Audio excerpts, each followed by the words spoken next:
नमस्कार। द्वितीय वर्ष राजनीति विज्ञान में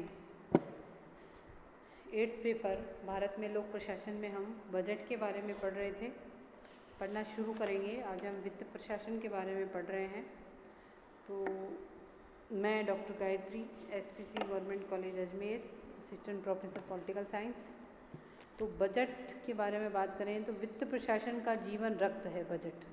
वित्तीय प्रशासन आज सभी सरकारों में इसलिए महत्वपूर्ण बनता जा रहा है कि सरकारी सेवाएं भारी मात्रा में लोक वित्त का व्यय करती हैं। सभी सरकारी कार्यों के लिए धन आवश्यक है और सरकार का कार्यक्षेत्र दिनों दिन फैलता ही जा रहा है। ये सब हम सभी जानते हैं कि आज के समय में जो सरकारी कार्य हैं उनका कार्यक्षेत्र बढ़ता चला जा रहा है और हर क्षेत्र में सरकार अपना योगदान देती है। वित्तीय प्रशासन में प्राय उन क्रियाओं को लिया जाता है जिनका संबंध सार्वजनिक सेवाओं पर व्यय करने के लिए आवश्यक धनराशि एकत्रित करने, उसे सुरक्षित रखने, खर्च करने और उनका उचित लेखा जोखा रखने में रहता है। मतलब जिसका संबंध सार्वजनिक सेवाओं पर व्यय करने के लिए आवश्यक धनराशि एकत्रित करने, उसे सुरक्षित रखने, खर्च करने और उनका उचित लेखा जोखा रखने से रहता है। फिर भारत में बजट की रचना की अगर हम बात करें तो बजट का जो अर्थ है तो बजट वित्तीय प्रशासन का प्रधान उपकरण है। बजट शब्द की निष्पत्ति यानी जो बजट शब्द जो आया है वो फ्रांसीसी भाषा के शब्द बोझते से आया है, जिसका अर्थ होता है चमड़े का थैला। वित्त मंत्री वार्षिक आय व्यय के अनुभाग के कागजात इस थैले में रखकर संसद में लाता था और 1873 में ब्रिटिश कॉमन सभा में किसी ने व्यंग रूप में ये कह भी दिया था कि वित्त मंत्री ने अपना बजट खोला है। तब से सरकार के आय व्यय के लिए इस शब्द का प्रयोग किया जाने लगा। तो 1873 ब्रिटिश कॉमन सभा में ये जो बात कही गई उसके बाद से जो शब्द काम में लिया जाने लगा वह बजट हो गया। प्रोफेसर विलोगी की अगर बात करें तो प्रिंसिपल ऑफ पब्लिक एडमिनिस्ट्रेशन में बजट उनके शब्दों में बजट सरकारी आय व्यय का अनुमान मात्र ही नहीं है वरन उससे कुछ अधिक है। यह एक ही साथ एक प्रतिवेदन, एक अनुमान और एक प्रस्ताव तीनों है अथवा उसे ऐसा होना चाहिए। यह एक ऐसा लेखा पत्र है जिसके माध्यम से कार्यपालिका व्यवस्थापिका के सम्मुख आती है और विस्तार के साथ अतीत, वर्तमान और भविष्य की वित्तीय स्थितियों का प्रतिवेदन प्रस्तुत करती है। तो बजट की तैयारी का आधार वित्तीय वर्ष होता है। भारत, इंग्लैंड, अनेक राष्ट्रमंडलीय देशों में यह समय 1 अप्रैल से 31 मार्च का चलता है। प्रशासनिक सुधार आयोग ने अभी भारत में 1 नवंबर से वित्तीय वर्ष आरंभ करने की सिफारिश की थी, पर अभी इसको नहीं माना गया है। दीर्घकालीन बजट कई वर्षों के लिए बनाए जाते हैं। उदाहरण के लिए भारत में जो पंचवर्षीय योजनाओं का जो बजट होता है वह दीर्घकालीन बजट की श्रेणी में आता है। फिर हम बात करते हैं बजट के निर्माण की प्रक्रिया। बजट की रचना के 2 भाग होते हैं। पहला भाग बजट की तैयारी करना, जिसमें कार्यपालिका द्वारा आय और व्यय से संबंधित अनुमान होते हैं, तथा दूसरे भाग में वे अनुमान आते हैं जिन्हें व्यवस्थापिका ने प्रस्तुत कर उनकी स्वीकृति के लिए व्यवस्थापन कराया जाता है। अगर पहले की भाग की हम बात करें तो उसमें अनुमान आते हैं, दूसरे भाग में हम उसको स्वीकृति को लेते हैं। तो अगर फर्स्ट हम बात करें तो वो है अनुमान तैयार करना।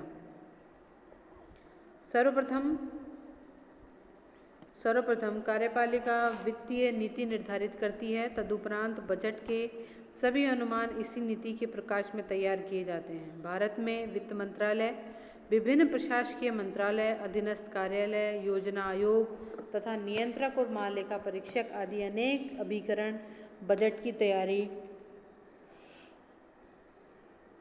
में महत्वपूर्ण भूमिका निभाते हैं। भारत का वित्त वर्ष 1 अप्रैल से प्रारंभ होता है, अतः इससे पहले ही वर्ष के जुलाई अथवा अगस्त मास के अनुमान की तैयारी का कार्य आरंभ हो जाता है। यह कार्य स्थानीय कार्यालयों में प्रारंभ होता है। जुलाई और अगस्त माह में वित्त मंत्रालय प्रशासकीय मंत्रालयों विभागाध्यक्षों को अपने व्यय की आवश्यकताओं के अनुमान तैयार करने हेतु एक प्रपत्र यानी प्रोफोर्मा भेजता है। विभागों द्वारा ये प्रपत्र स्थानीय कार्यालयों को भेज दिए जाते हैं जो कि उन पर अनुमान के आंकड़े तैयार करते हैं। बजट संबंधी अनुमानों में 5 प्रकार की सूचना प्राप्त की जाती है तथा राजस्व एवं व्यय के अनुमान अलग तैयार किए जाते हैं। तो हम इसमें पहली बात तो गत वर्ष की आय व्यय का अनुमान तैयार करना, वर्तमान वर्ष की संशोधित अनुमान को तैयार करना और तीसरा है आगामी वर्ष का बजट अनुमान लगाना, चालू वर्ष के लिए स्वीकृति अनुमान लगाना, चालू वर्ष से अब तक के यथार्थ आंकड़े जुटाना।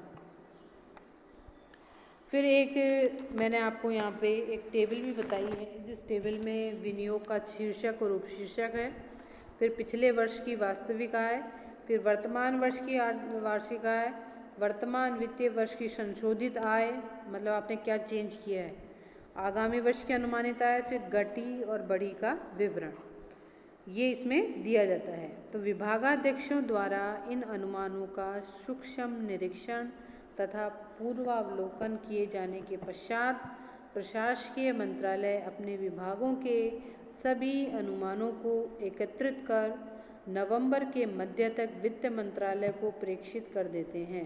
प्रत्येक विभाग के अनुमानों की एक प्रतिलिपि भारत के महालेखापाल को भी प्रेषित की जाती है। ऑडिटर जनरल जो होता है उसको भी एक कॉपी दी जाती है।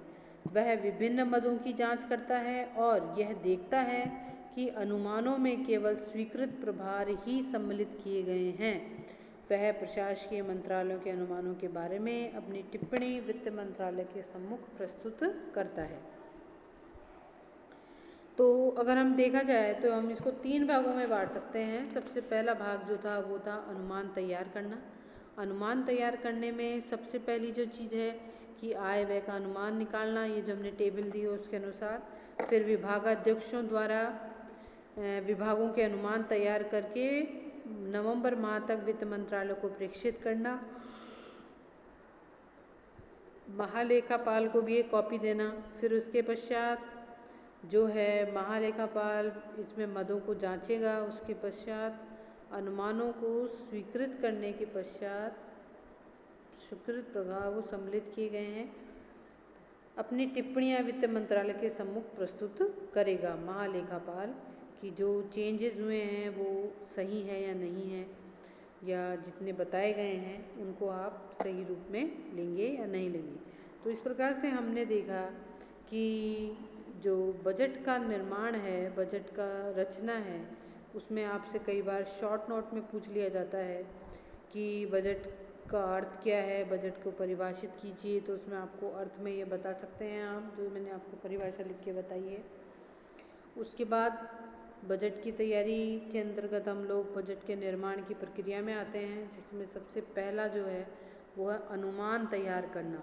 सबसे पहली चीज़ जो है वो अनुमान तैयार करने की है कि किस प्रकार से क्या पैसे किस विभाग को दिए जाएंगे, पहले कितने दिए जा रहे थे, अब उसमें क्या संशोधित हुआ है और अब कितने दिए जाएंगे, इन सब का अनुमान इसमें लगाया जाता है। इसमें मैंने आपको एक टेबल भी बताई है, जिस टेबल के माध्यम से हम इसके अनुमानों की जानकारी ले सकते हैं। इसका सेकंड जो पॉइंट है वो वित्त मंत्रालय का सूक्ष्म निरीक्षण, वो हम आगे देखेंगे अपनी अगली कक्षा में। आज के लिए इतना ही।